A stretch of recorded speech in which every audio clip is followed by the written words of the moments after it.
I had many friends at Duke Auburn last night. Mike DeCourcy, I think, is my best friend who was at the game last night, and I missed an opportunity yesterday to spend time with Mike during the day before because I had other obligations. We could have watched a 3-3 draw between Liverpool and Newcastle. I always say we're going to talk about this, and we wait to the end, and then we run out of time. I know it was just a draw. Probably should have been a win considering we were ahead 3-2 pretty late on. But do you feel good about our position in the table, not only the Premier League, but Champions League, as we, 3 weeks before Christmas? You like us? How could you not, Adam? You're in first place, 7 points ahead of the next closest team, have not lost in the Champions League, and everybody else has. Mm-hmm. So I don't see how it could have been much better, especially with a brand new coach. I think the one way it could be better is if they decided, and I don't know what the delay is, but decided to offer worthwhile contracts to Mo Salah, Trent Alexander-Arnold, and Virgil van Dijk to assure that they remain with the club for at least the next 2 years in the case of the two older players, and for quite a long time in the case of Trent. The next 22 years in the case of Trent. So I will just say this.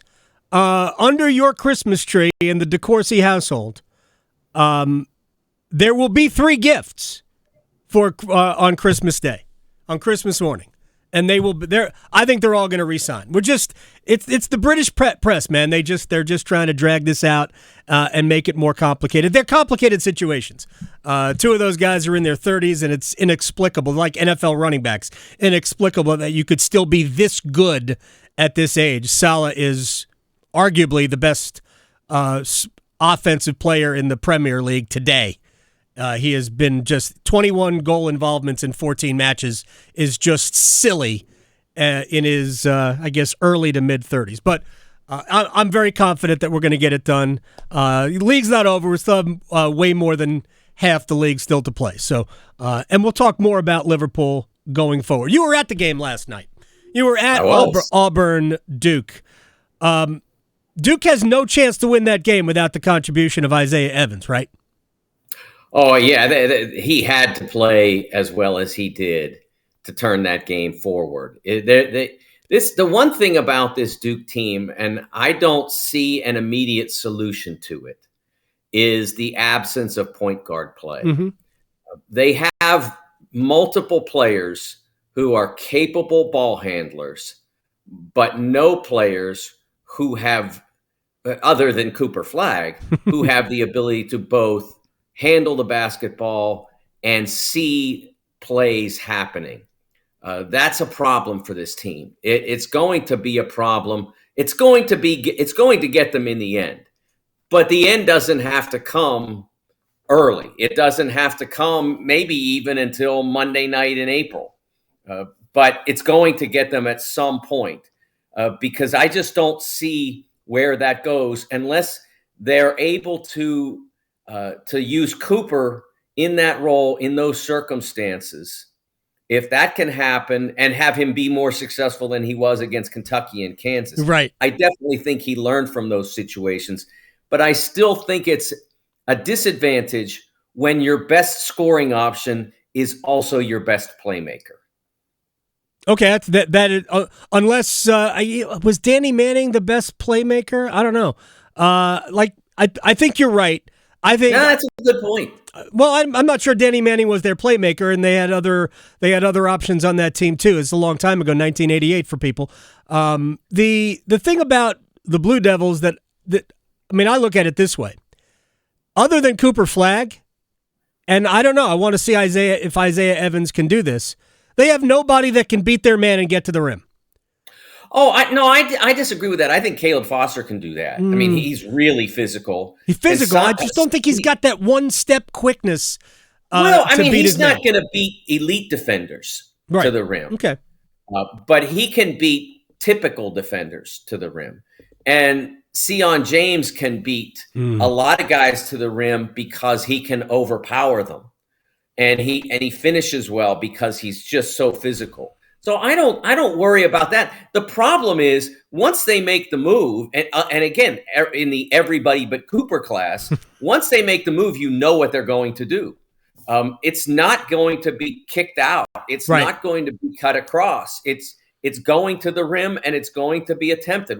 Now? Sometimes they're smart enough to use the reverse, or they know when they can use their body to get enough room to go straight up. They don't get a lot of shots blocked.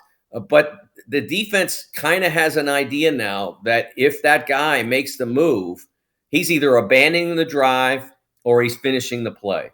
It's not about drawing in the defense, wrecking the defense, and then kicking it out to either have somebody else attack or take a shot. Mike DeCourcy, national college basketball writer, Hall of Fame college basketball writer for the Sporting News, joining us here on the Adam Gold Show. All right, bigger picture. And I was totally impressed with Duke. I love Isaiah Evans. To me, he has to play. He has to be a factor. He's not going to go 6 for 8 from 3 all the time. But bigger picture, I can't even believe the numbers here. The ACC won 2 of 16 games against the SEC.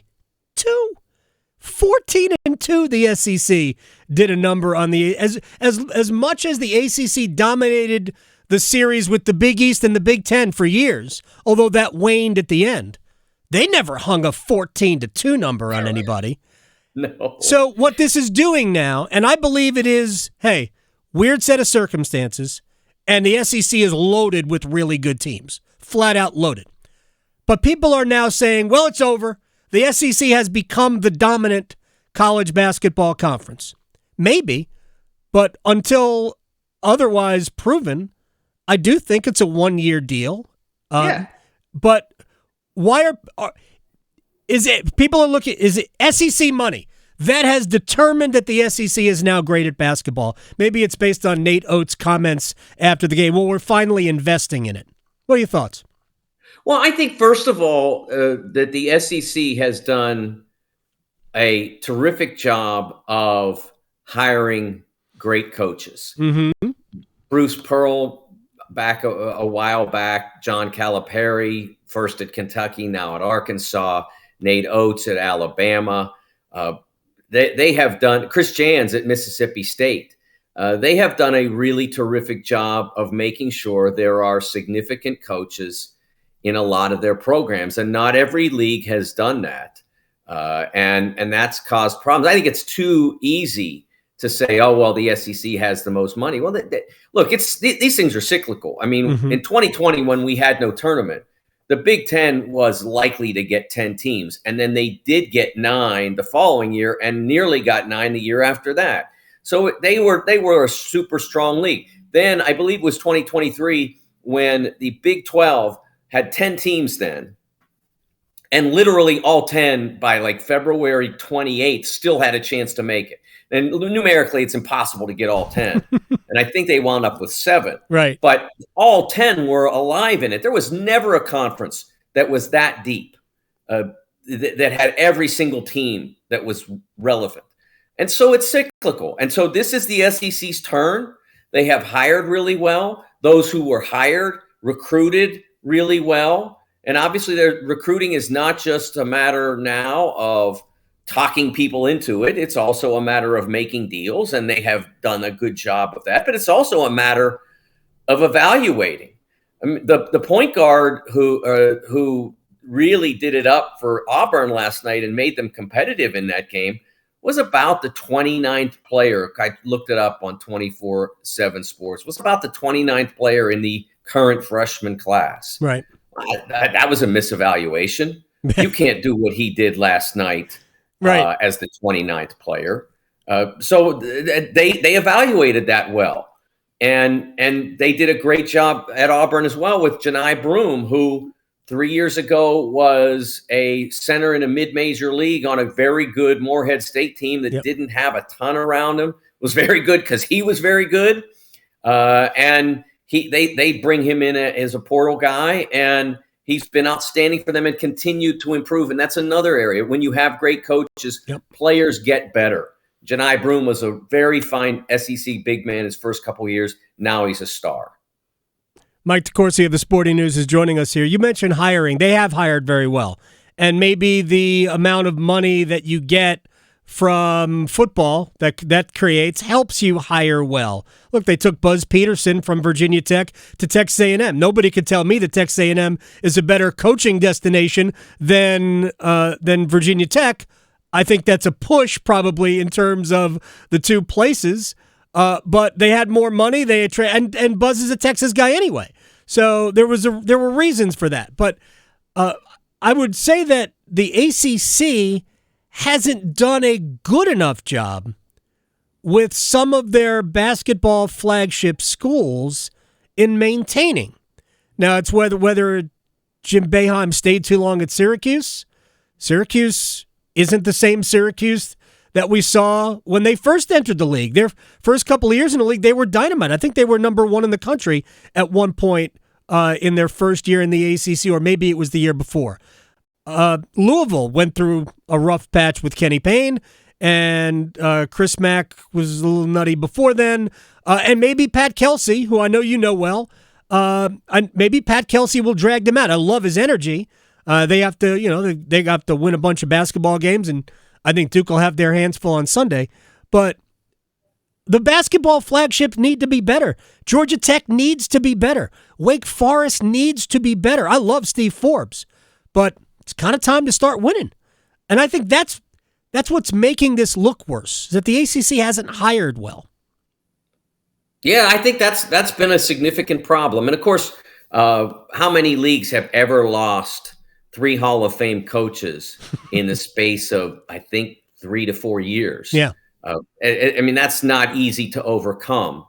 And the process of doing that, at Duke, they chose to do it one way. At Syracuse, Jim decided that he wanted to coach forever. And when he was into his mid to late 60s, I mean, they had Mike Hopkins there that was ready. And finally, you just, like, when you're Hop, you just have to say, okay, I got to go coach somewhere else. And he did really well at Washington for a while, but just couldn't quite recruit well enough. And it ultimately didn't work. But if he'd stayed at Syracuse, I think it would have worked. But Jim refused to stand aside. So I don't think that helped Syracuse get itself established in the post-Boeheim era.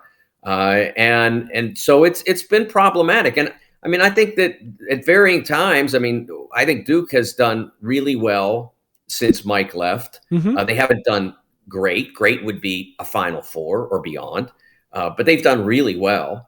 And then Carolina has had some tremendous times and some difficult times.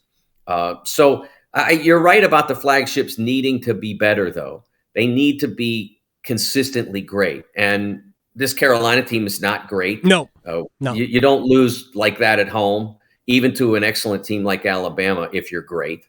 And 2 years ago, they missed the show and missed it, losing games like to a way sub 500 Notre Dame team. Mm-hmm. Those kinds of things happening when you're in the fight for the tournament. It's got to be better than that for the ACC to rise. Yeah, there's no question. And again, people are Chicken Little sky is falling. I'm not there. I'm not there yet at all. I just retweeted your piece about the college football playoff. So I wanted to address that with you, Mike DeCourcy of the Sporting News at TSN Mike on Twitter and on Blue Sky. Well done. Yes. You and I are in alignment here. You didn't go as far as to call out the Big Ten. I spent all day yesterday and the day before doing it because you talk about in the piece, which I think is really good, about it's impossible to point to anything tangible and say this team, this league is better than this league because of this. The SEC, by and large, has worse records than the big, well, not by and large, they do. They have worse records. Their best teams have worse records than the teams in the Big Ten. But I think we know, based on some history and based on what we watch, that those teams are probably better, but there's nothing tangible, which is why Alabama with 3 losses is ahead of 2-loss Miami. What I don't understand, and the debate has been about Miami versus Alabama. I ain't having that debate. But I will have a debate between Miami and Penn State, and I will have a debate between Miami and Indiana, and and SMU and Indiana. Why is that not the conversation? Because the Big Ten has done. Penn State and Indiana have combined 0 good wins. What is the benefit of the doubt that they've earned? Well, I think that the benefit of the doubt is that they've won. I mean, they didn't go and play Syracuse and get beat. And there are Syracuses in the Big Ten, whether it's Minnesota, which Penn State won on the road there. I mean, don't tell me that Minnesota and Syracuse are not comparable. If that game happened, I think Syracuse is significantly better than Minnesota, and I will just point to the fact that North Carolina went to Minnesota and won that game, and North Carolina is no good. No good. And Minnesota is, I think, Penn State's second best win behind Illinois, who beat nobody to get to 9-3. I think the problem that arises is this. And in regards to the Big Ten, I mean, you can say, what have they done? But they also play one more high major game by rule than the SEC does by playing an 8-game schedule, and the ACC as well. So you're playing one more high major game, and high major teams generally have more talent and more depth than mid majors, and they definitely have more than pretty much every FCS team. That's the problem. Is if you look at the interconference records involving the SEC, the ACC, the Big 12, and the Big 10, they don't play one another really at all. I mean, there are fewer than one such game per team that happens. You can't base anything on any of that. And so winning matters. And does a Big Ten win mean as much as an SEC win? I don't know. Does it mean as much as an AC? Who knows? I mean, is it so hard to win at an SEC school? Well, Cal went into Auburn and won. And Cal finished, I think, 12th in the ACC, something like that. Yeah, they were no good.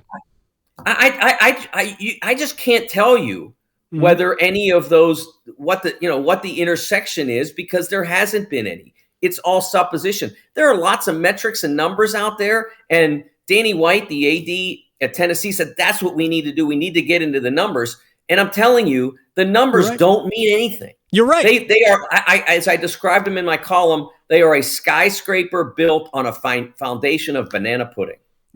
I think you're 100% correct, which is why they can so easily refer to the eye test when it suits them, rather than the best we have is the data that is provided. And last year in the 14 playoff, they ignored the data.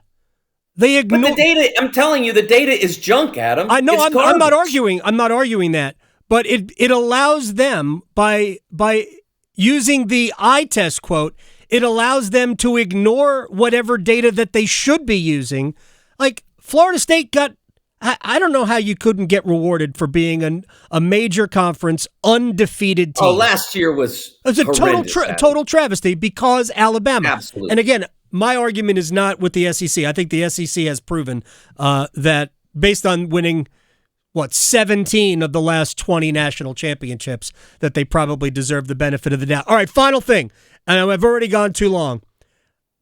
The golden at bat theory, I know you hate. Oh, I know you hate. And I've explained what the golden at bat theory is a little bit ago. But I just want you to know that I'm torn about it. Because in theory, I hate it. But at the same time, I also think it would be really cool. Because baseball's the only sport where you can't put your best player in a position to win your game. I mean, it might come in an earlier inning, but when we get to the end of the game, I know I can give the ball to LeBron. I know I can put Sidney Crosby on the ice with 30 seconds left in the game. But I might not be able to send Shohei Ohtani up. It would never be used for the postseason.